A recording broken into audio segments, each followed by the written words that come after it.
Alors avec vous, Cyril Trétou, urbaniste, je le rappelle. Justement, nous allons en parler grâce à l'exemple que dont vous allez nous parler, que vous avez un petit peu défloré tout à l'heure, sur lequel vous avez travaillé avec votre agence ANMA, qui est maître d'œuvre pour l'opération de construction sur la commune de Ormesson sur Marne, projet dans lequel plusieurs sujets d'innovation majeure sont déployés. Exact, c'est vrai que cette aventure avec Ormesson, et là aussi on parlait de la force d'EPAMarne et EPA-France sur ces questions d'innovation, d'arriver sur les territoires. C'est une nouvelle commune, on va dire, dans le périmètre de l'EPAMarne, donc une commune qui n'avait pas l'habitude aussi de se poser des questions qui sont ces vraies questions sur la qualité des usages, la qualité de la construction, le bien vivre ensemble par rapport à l'espace public. Donc on est arrivé sur Ormesson grâce à un concours avec, on parlait du bois, la question de la construction en bois, très clairement, on est dans une ville traditionnelle de périphérie de Paris, avec une construction traditionnelle sur la brique, le béton.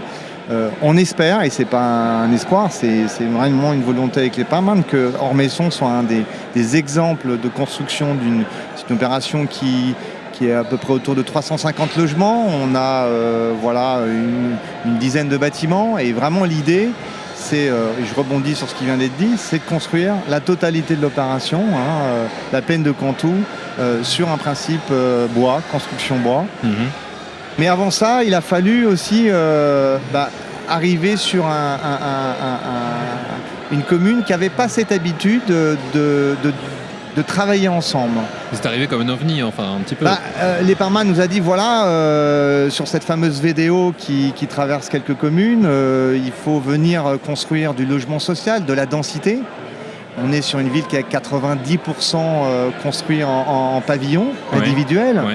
Donc le défi, ça a été de vraiment montrer qu'on était capable ensemble de travailler sur cette densité, de venir construire des petits collectifs, de venir se poser la question, tout à l'heure Laurent le disait, de travailler sur la notion de zéro stress, comment AIA, qui nous a accompagnés sur cette opération, a donné vraiment des critères sur ce que ça veut dire de traverser la ville, d'avoir la priorité aux piétons par rapport à la voiture. C'est une ville aujourd'hui qui est totalement occupée par la voiture, sur les trottoirs et ainsi de suite. Donc on a vraiment, avec l'EPAMarne, essayé de montrer que ce qui était innovant, la première chose innovante, c'était de réussir à convaincre les habitants que la densité n'était pas quelque chose de problématique, que la question de réfléchir ensemble, de concevoir les espaces publics ensemble. Il y a eu pratiquement une dizaine de concertations en un an, plus de 1500, on est à pratiquement 15% de la population qui s'est déplacée pour aller voir ce qu'on voulait créer avec eux. C'est important ça d'avoir pu déplacer autant de personnes. Écoutez, à Ormesson, c'était pas du tout une habitude, encore une fois. Et là, je veux vraiment relever l'intelligence des habitants. Il faut rappeler que cette notion de fabriquer la ville ensemble, avec l'intelligence collective, l'intelligence se dire que les habitants sont aussi des hommes et des femmes qui ont cette intelligence, qui connaissent bien leur territoire. Et au-delà de ça, on a aussi été accompagné par des sujets numériques. On a fait du BIM citoyen. Donc là, l'EPAMarne aussi. Citoyen. Voilà, BIM citoyen. Je l'avoue, je ne connaissais pas ça avant d'arriver sur Ormesson et de travailler avec l'EPAMarne. Il y a un de nos partenaires qui est 1001 rues, qui a inventé un logiciel. C'est un peu un SimCity sur le plan d'Ormesson, sur le plan qu'on était en train de réfléchir.